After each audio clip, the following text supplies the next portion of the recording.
Catus, Maximus here, this time with the Herbrand USA J7. Really nice little curved J on this. I'm calling this a professional series. I run into old school Herbrand tools. Herbrand was a tool company founded in 1881.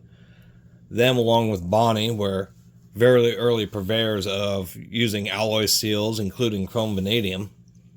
Herbrand had a name or a kind of a branding called Van Chrome. Actually, as early as 1919, but it was hard to verify. It wasn't until, I believe, 10 years later where it was really verified that they were using 6000 series steels, which are the chrome vanadium steels. Anyway, they made it all the way through the 1960s before competition.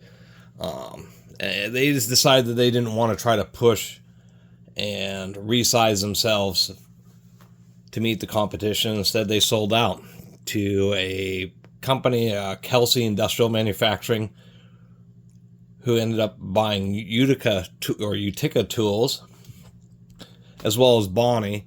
And then later in the 1960s, they sold all those brands to Cooper Tools, which is a big conglomerate now, and Bonnie and Utica and Herbrand were all shut down.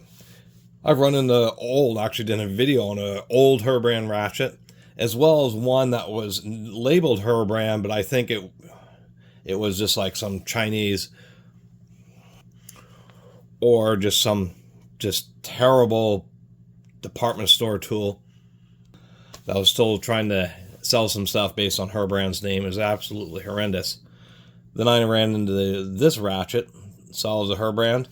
Now, the ones that were part of, they ended up being called Triangle Manufacturing when it became Bonnie, Utica, and Herbrand, all three under the same house.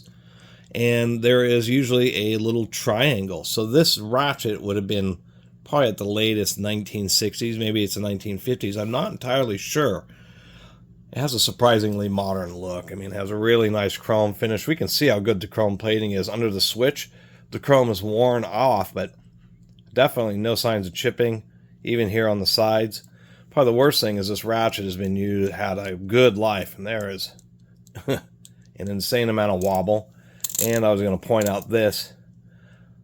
The ball detent is still there. I mean, we can see how much use it has. We can see the remaining machining marks in the center of the anvil, but the edges of this anvil are all polished. This is done, had some hours.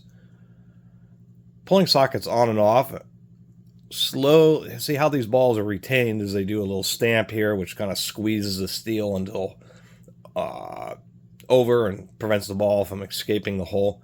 But when you pull sockets on and off a million times, each time it kind of unswages itself, and this ball is sticking out about as far as you can get before it'll actually fly out. As far as how it works, it actually still works just fine. I can't detect any level of slippage. Still actually sounds pretty good. And one thing I was going to point out is it has a pretty decent build quality. They use a snap ring to hold it together. And even in the top of the ratchet, we have like this steel ring here, which is like some kind of wear ring or something that might be replaceable. So if you really use the tar out of this ratchet, you might wallow out this upper hole. And so that's something to compensate for it. And it looks like they did the same thing on the lower end. You can see where they had to grind the tops of the eyes of the snap ring off just in order to get it to fit. Beautiful little ratchet. Actually, if we're going to compare against a couple of random ones, here's a New Britain built Husky, the CB45. And we can see the head of this Herbrand is actually narrower than that New Britain 3/8. And as far as the height, including the reverse lever, it's way shorter. This is a pretty compact head. How about something more modern, like a gear wrench 90 tooth? The head's significantly narrower, and including the reverse switch, it's a little bit taller. The gear wrench is pretty flat. But nonetheless, I mean, for a ratchet that was made in the 1950s and 1960s, surprisingly modern feeling, and once again compact and useful. Anyway, has a little bit of grease in it. We'll take a look inside here.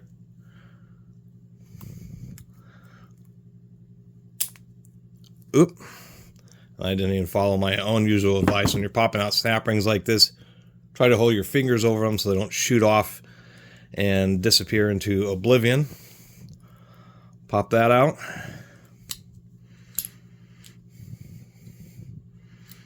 There we go.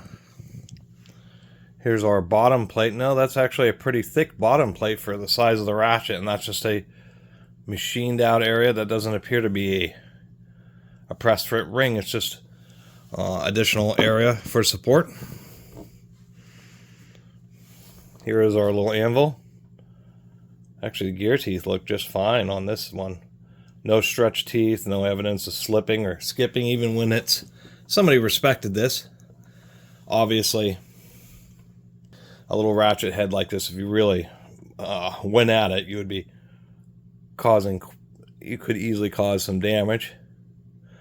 2 teeth on the pawl, so overall it's not bad. It's not going to be the strongest ratchet out there, especially with that anvil rocking around, because the problem with the anvil rocking around is as it tilts, teeth are not evenly engaging. So it's kind of cool to run in the one that somebody has respected. Kind of call this the Williams Batwing pawl style. And pretty solid detent in there. Overall, you just call it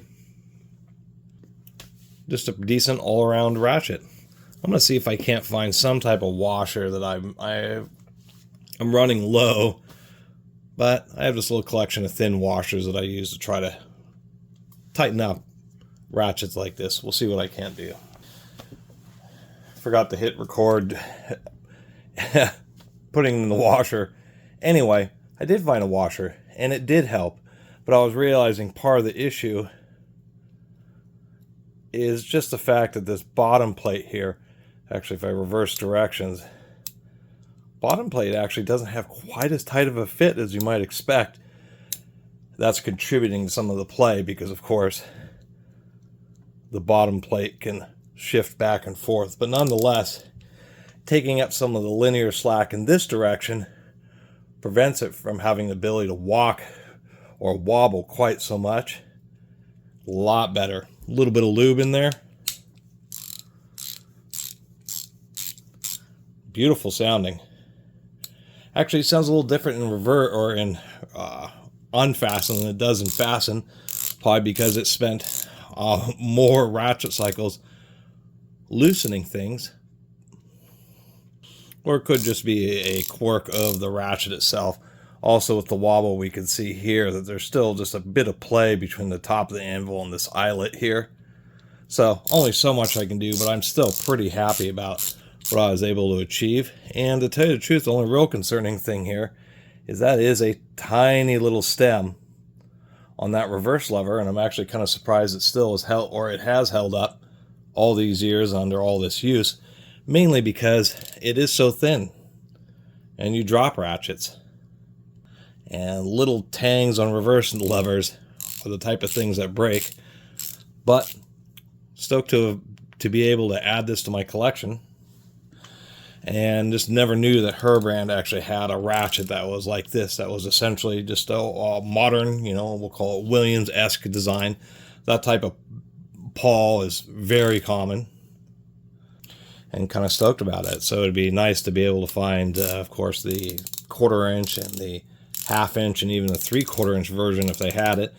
Of course, it's really difficult trying to find old catalogs and stuff, although there'll be some catalog out there somewhere that will have these ratchets in it, and we'll have a date and have some idea when it was made.